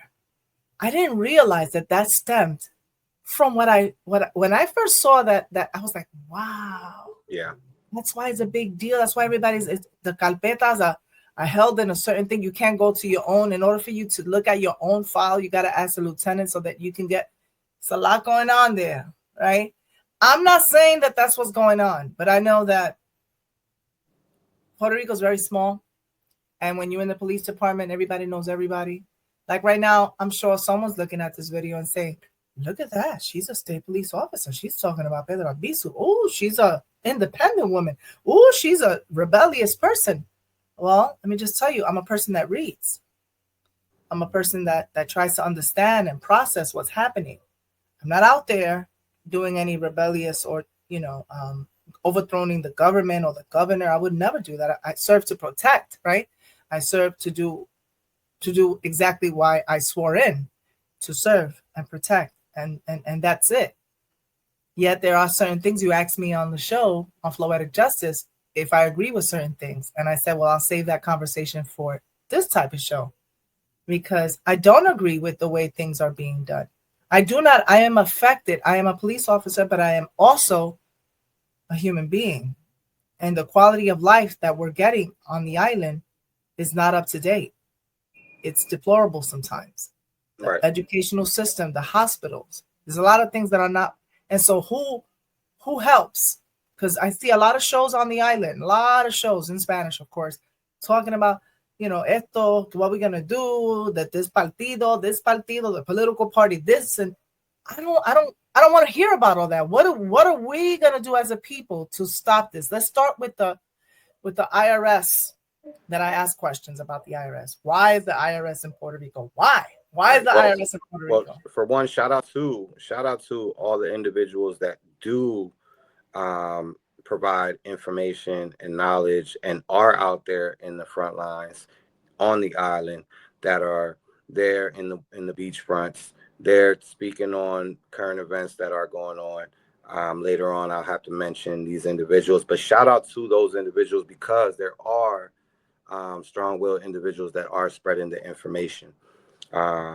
It's just not prioritized to be. It's not viewed, publicly. This is not that's the real news. That's the real news. And unfortunately, you have to go digging for that, in order to really go find it. So what happens is, you get hit with a lot of distractions to keep you away from the real news.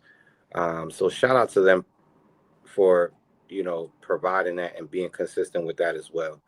Because I do know that there are other individuals that are out there risking their lives, for the people, for sure. And now when it comes to the IRS, is it myth? Is it fact? Is the IRS in Puerto Rico? Are they stationed there? Is that their home base? So I have something here, and we're going to speak on the IRS a little bit. So the Internal Revenue Service it isn't technically headquartered in Puerto Rico. That's what they say. That's what they say, right? So some conspiracy theories or sovereign citizen type movements claim that the IRS is somehow foreign and that it operates under admiralty and maritime law, or is based in Puerto Rico to evade U.S. law, right? So these claims are false and not legally supported. They're often rooted in misinterpretations of the IRC, which is the Internal Revenue Code, and where it's applied, quote unquote, applied, right? How tax and territories are treated, and misreading the address of certain IRS facilities or forms that mention U.S. territories. There are IRS offices in Puerto Rico. It does maintain offices and service centers in Puerto Rico, right? So just like it does in all 50 states and other territories like Guam and U.S. Virgin Islands, and this is to provide local services and enforce applicable federal tax rules. So, Dike, right? Well, I'm just saying there's a lot of things that they consider theories, conspiracy theories, but we all know that when there's a conspiracy theory, that means that something really is going down. That's right. And we forget, we forget things really quick. We know that there's old tax court cases of FOIA, right? Documents showing that the IRS links to Puerto Rico based trusts like the Bureau of Internal Revenue, which was the original name of IRS back in before 1953, right? Which had operations in the United States territories during that era. So they try to say that there are some weird sections, obscure sections of tax law, trust law, and historical documents. But they try to say that those that are considered conspiracy theorists are misinterpreting filings like IRS trust documents or federal territories tax codes, right? They have a problem with those quote unquote conspiracy theories that look into documents from the early 1900s, like the Philippine Trust theory, the territorial tax regulations that suggest that Puerto Rico is the only one that falls under the IRS jurisdiction. All these things we didn't make up. There's a reason why. I mean, and we all know that it's a private company. We know that the IRS is not federal. It's not federal. Right. We didn't make that up. And so why is it that they're saying that? You got to think about that. Why is it that they're saying that? Because there's so much that doesn't make sense to me. They say that the conspiracy theorists are saying that the IRS is not a legitimate United States government agency, but it's not a federal agency. Right. It is a private corporation, and it was headquartered in Puerto Rico, and that was operating outside the Constitution, right? Or some type of foreign or maritime law, right? So the IRS is a Puerto Rican trust or corporation registered in Puerto Rico. It's not an official United States agency. Am I going to get killed tomorrow? Am I going to be carpeteando because I'm saying this because I read? The federal tax code only applies in federal territories like Puerto Rico, Guam, etc., not the 50 states. The Internal Revenue Code, the IRC, doesn't legally apply to most Americans unless they voluntarily contract with the IRS, the Internal Revenue Service. So that Form 1040 is a voluntary agreement with the foreign entity called the IRS. What in the Boriken? And submitting it, waiving your rights. So what I have to say about that is that the United States government went bankrupt then, and now is a corporate entity. And the IRS is part of this corporate United States operating out of Puerto Rico. Mm-hmm. Now, residents in Puerto Rico generally don't pay federal income tax, right? Or income source within Puerto Rico. But they do pay federal taxes like Social Security, Medicare, and others, right? And not, they don't just pay a little un chin. No. No, it comes out that check. Now, U.S. citizens living in Puerto Rico with U.S. source income, they do pay federal taxes with U.S. sourced income. Right. Now, there's a dilemma with when it comes down to U.S. citizens and their, I believe it's privileges on the island compared to the residents as well. We'll and get the into word that privilege as well. is like as another one. I don't want to laugh about these things. Again, it's the nervous. It's a. When I start giggling like that, yeah, I'm trying to keep it 100 with you guys. When I start giggling like this, it's because it's like it's my way of saying what in the Boriken is going on here for not saying something else, right? ¿Qué está pasando aquí? ¿Qué en lo Boriken está ocurriendo aquí? What in the Boriken is going on here? And you know how the cognitive dissonance at first, boy, for me, I was like, no. I was reading, remember I brought it up yesterday, the 0%, right? Secrets of the United States, the power of trust, nationality, banking, and zero taxes. I'm going to read something really quick.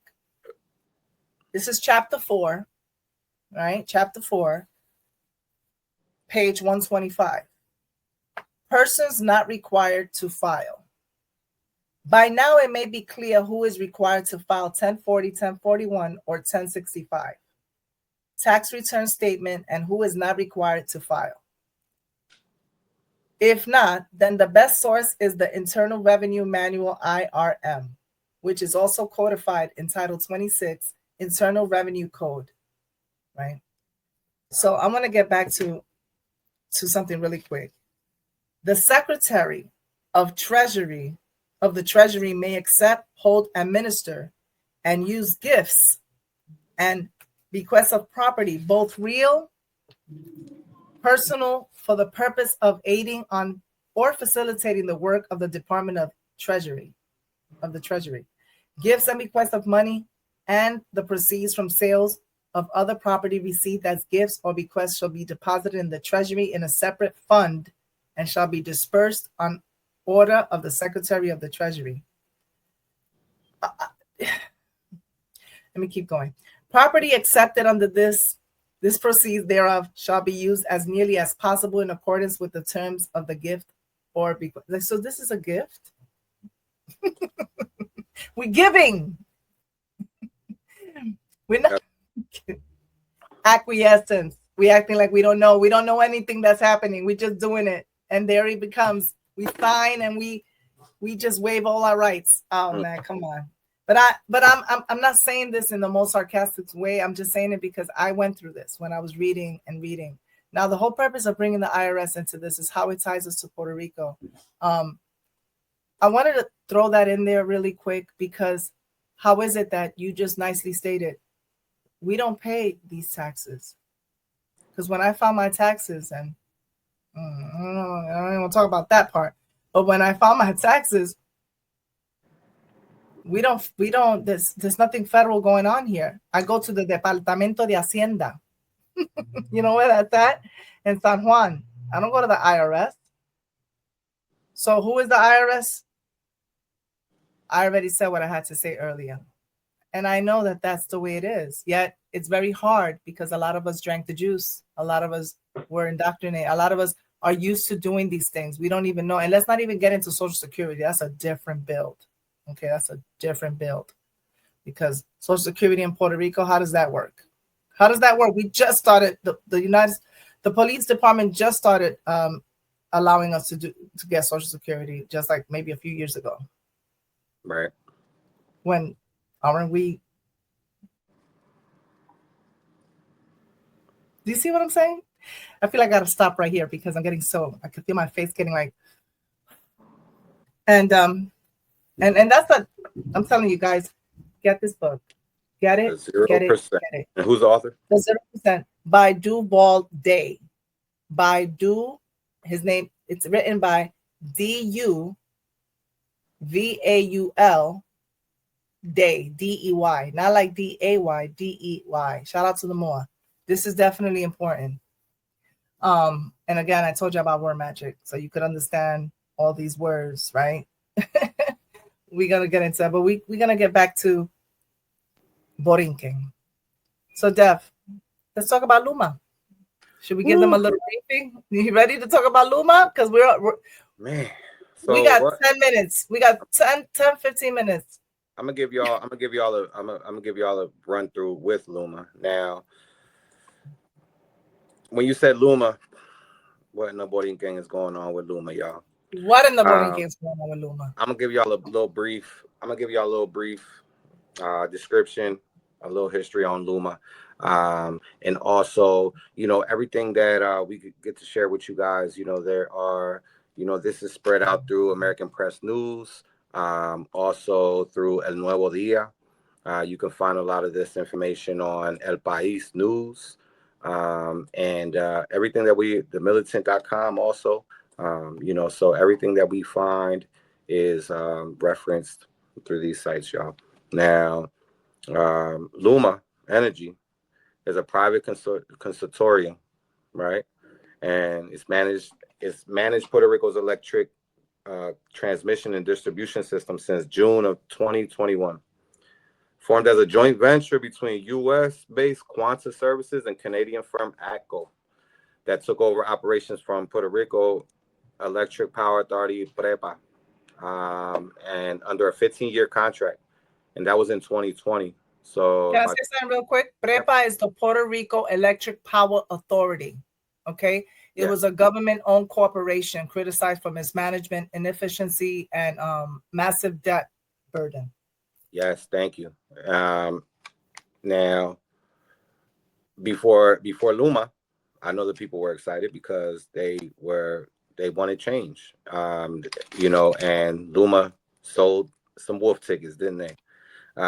Key issues and controversies with LUMA, frequent power outages, if not daily, right? Since LUMA's takeover, Puerto Rico has experienced several widespread blackouts, notably a massive island-wide outage on April 16th of 2025, left 1.4 million residents without electricity and 400,000 without water, right? April 16th of 2025. Right, the outage was attributed to a transmission line failure, which is common, causing all major power generators to shut down. Now, you get public backlash and protests. The frequent outages have led to public frustration and protests demanding the cancellation of LUMA's contract. Critics argue that LUMA has failed to improve the island's power infrastructure and has not adequately addressed the underlying issues. Right? So there are contractual concerns as well. The contract granting LUMA control over Puerto Rico's power grid has faced criticism for its lack of transparency and accountability. In October 2024, the Puerto Rico Bar Association Special Commission concluded that the contract violated fundamental legal principles and contributed to worsening the island's energy situation. What do you think about that? I think that's man, I'm gonna tell you, this is recent. This is recent. This has been ongoing. Right. But they took advantage of the fact that we know that the island of Boriken struggles with a lot of unreliable power, the power grid, because it's always it's affected by constant natural disasters. Yes. And that could be exemplified with the Hurricane Maria situation in 2017, which was what really devastated the island's electrical infrastructure. So when we speak of that, that is when LUMA, that's when they started doing that whole they created that whole quantum services and the ECHO, the Canada thing. It's a Canadian type, right? So that's where they started that. But that 15-year contract, are you kidding me? Right. Now I don't know how we honoring that still. I don't even understand that. Well, now we dive into funding and resources and ongoing developments, right? So LUMA has undertaken various initiatives to modernize Puerto Rico's power infrastructure. So today, even till today, they're trying to modernize the power grid, right? You say modernize, like trying to make it much more up They're to trying date. to re-infrastructure the power grid. Correct. They want to change the infrastructure. So the upgrades are replacing over 17,000 utility poles and installing more than 17,850 hurricane resistant poles. But I have a question. When was Hurricane Maria? Hurricane Maria was 2017. 2017. Yeah. I know, I was here. September 26th of 2017. We in 2025. Yep. Why are we doing this now? I saw a lot of LUMA trucks. I saw a lot of people out here. What were you doing? Well, LUMA didn't take over until 2021. Recuerda. Right, but there were still people coming from different places. So what were they doing?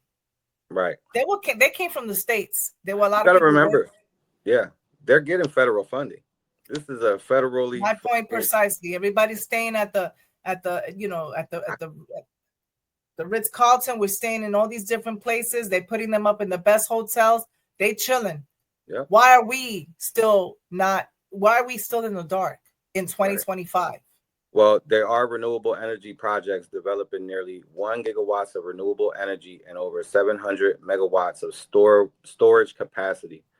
The funding is submitted 460 projects for Federal Emergency Management Agency, FEMA, funding, with 144 projects underway.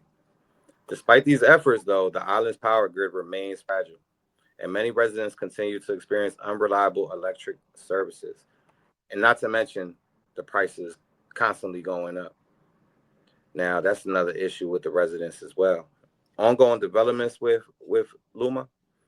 In response to the recent outages and public outcry, It happened on New Year's Eve. It happened on New Year's Eve. I'm sorry. Right. It happened on New Year's Eve. Governor Jennifer Gonzalez has prioritized energy stability and begun seeking new energy providers. So currently, most of Puerto Rico's power comes from petroleum-fired plants with a minimal share from renewables. Improvements are ongoing, but solutions may take time. But how does it get to the island? Well, how does the energy get to the island? Is that basically no? Because when it comes to the so approximately 97% of Puerto Rico's electricity is generated using petroleum-based fuels like diesel and bunker oil. From where? The reliance makes the island's energy costs highly susceptible to global oil price fluctuations. For instance, in mid-2023, global oil prices surged over 28%, prompting LUMA to request a 4-cent per kilowatt increase to offset the higher fuel expenses. Now, natural gas-fired power plants, which are more cost-efficient, are often unavailable due to maintenance or operational issues. This shortage forces the use of more expensive diesel and bunker fuels, further driving up electricity rates in the late 2024. LUMA reported that the lack of larger generating units necessitated to dispatch the units using costly fuels. Ain't that something? But that's what I'm saying. So if Puerto Rico has relied heavily on the residual fuel oil and diesel from electricity generation. The petroleum oil. They usually have that imported mainly from the United States, right? Yes. And maybe countries like Trinidad and Tobago and Venezuela, and that's less in the recent years. Let's talk about the problem with the Jones Act and the ships. Right, because it's regulated. It's coming in through U.S. vessels. So we're not going to get all this. Even it's not working. It's not working. What in the Boriken is going on, y'all? It's a lot. It's a lot. The natural gas, the coal. Think about all that.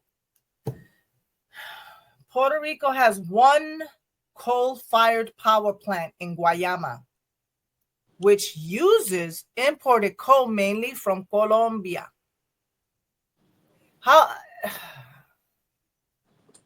And I understand that phased out. It's going to phase out.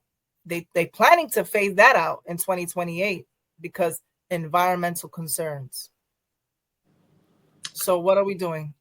Well, there's a public dissatisfaction in numerous protests across the island.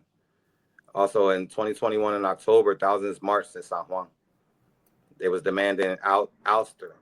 They wanted LUMA out of here, due to the persistent power outages and service issues. There's public figures, including Juan Dalmau and Baboni también. They publicly criticized LUMA and the Puerto Rican government for prioritizing economic interests over the well-being of the people. You know, so it's been brought to contracts. Yeah. Mm-hmm. Yeah. They sign contracts, you know, they do political favors.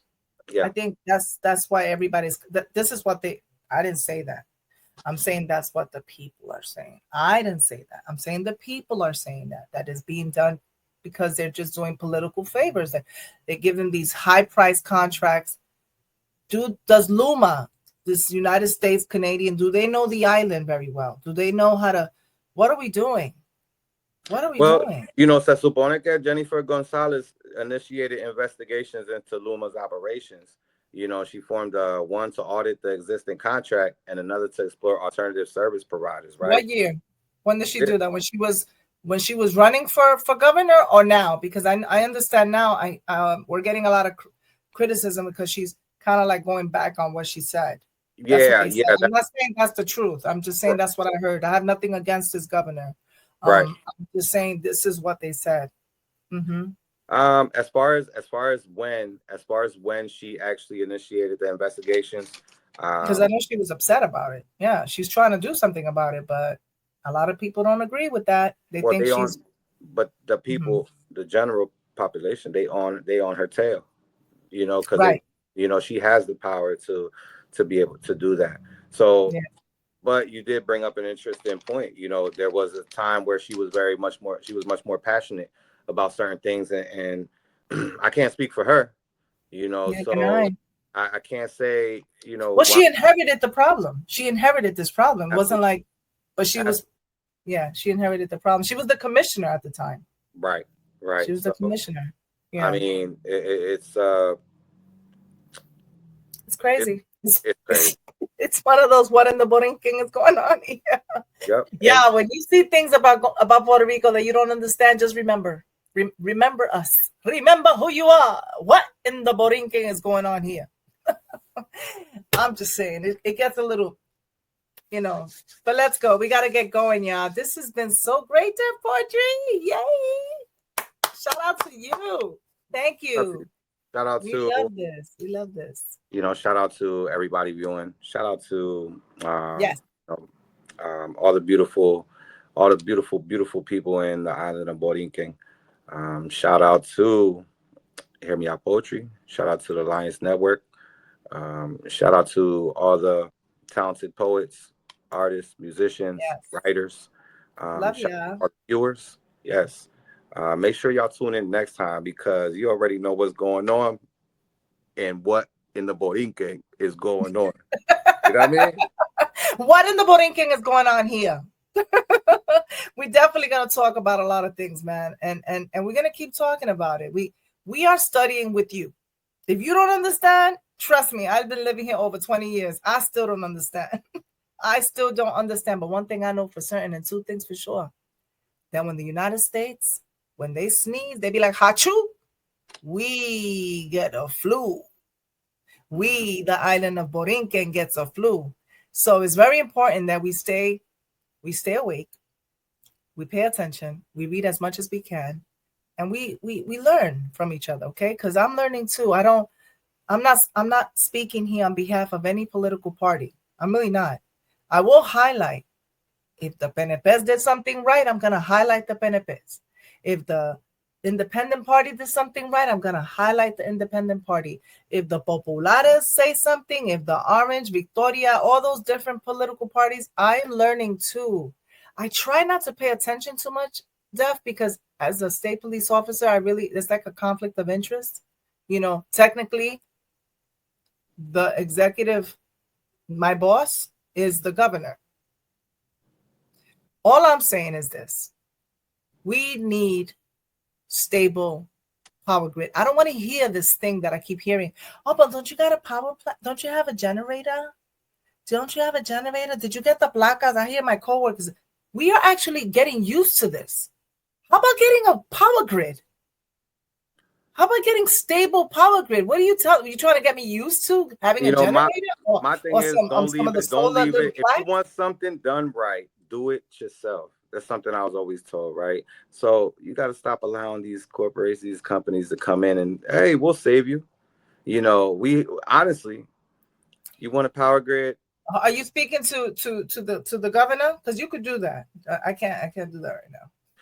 You heard my me. Opinions are not my opinion. My opinions are solely mine on this show. They're not the views or opinions of the Puerto Rico State Police Department. Right. I'm speaking from things that I'm reading in the news. I'm speaking from books that I read. I speak from things that I pay attention to. Now, are we going to be a state? Are we going to be independent? Are we going to stay in autonomy with the Commonwealth? Are we colonialism? All these things are open for debate, but I'm tired of the debates. It's time that we take full accountability, look in the mirror, ask yourself, what do you want for Boriken? What do you envision? Right now, you're young, but in a couple of years from now, my people, you're not going to be so young, and your children are going to get older, and you're going to have grandchildren. What Puerto Rico, what Boriken are you leaving behind? Got to think about that. You got to think about that. I tell that to my, I'm the titi that lives here. Everybody's in the States. I'm the only one here from my family. I'm the only one. I have family members from, from the side, whatever. But I mean, my siblings, my mom, everyone's in the States. If I was to pass, who do they have to come here? No one to see, unless they stay on their own. They always stay on their own anyway. But do you get what I'm saying? It's the last of the Puerto Ricans, the last of the Boricuas, the last of the Mohicans. Start thinking about buying property on the island. I strongly encourage that. Don't get upset with the mainland Americans that are coming in and buying property. Why are you mad at them? If the government of the island is selling it to them, they're gonna come and buy it. So why don't you buy something? Why don't you come visit the island? I hear a lot. I'm going to the Bahamas. I'm going here. I'm going to Cancun. But come to Boriken. Stop complaining. I'm just saying, stop complaining. Do something about it. Stop waving the flag and saying you're Puerto Rican. And then when you get here, you want to stay in the hotel. Go to the finca. Go buy. Look, this right here. Shout out to the Puerto Rican artistry. Artesanas. This is an owl. I bought this in San Juan. These are the earrings that come with it. It's a beautiful piece. Cost me a little something, but I love it. It's an owl and it's indigenous. It's something that shout out to her. I love it. I'm not gonna give names because I'm not getting paid for it. But if I was to get paid for it, I'll give you a name. All right, and the rings. This is all Puerto Rico stuff. Don't look at my nails. I'm back at work, so I need my nails. All right, let's get back to business, y'all. Shout out to all of y'all. We love you. Have a good one. Def, thank you for being one of the greatest hosts ever. Appreciate you. I appreciate you. Big shout out to New York and all the police and military, law enforcement. Shout out to my brothers in blue and my brothers and sisters in blue. And all of you New Yorican butter pecans, we love y'all. Shout out to y'all. And one more thing. Don't forget, we'll be here next week. Don't act like y'all don't know. Stop playing with me, y'all. I'll see y'all Stop next playing week. with me. Shout out to Bree. All right, y'all.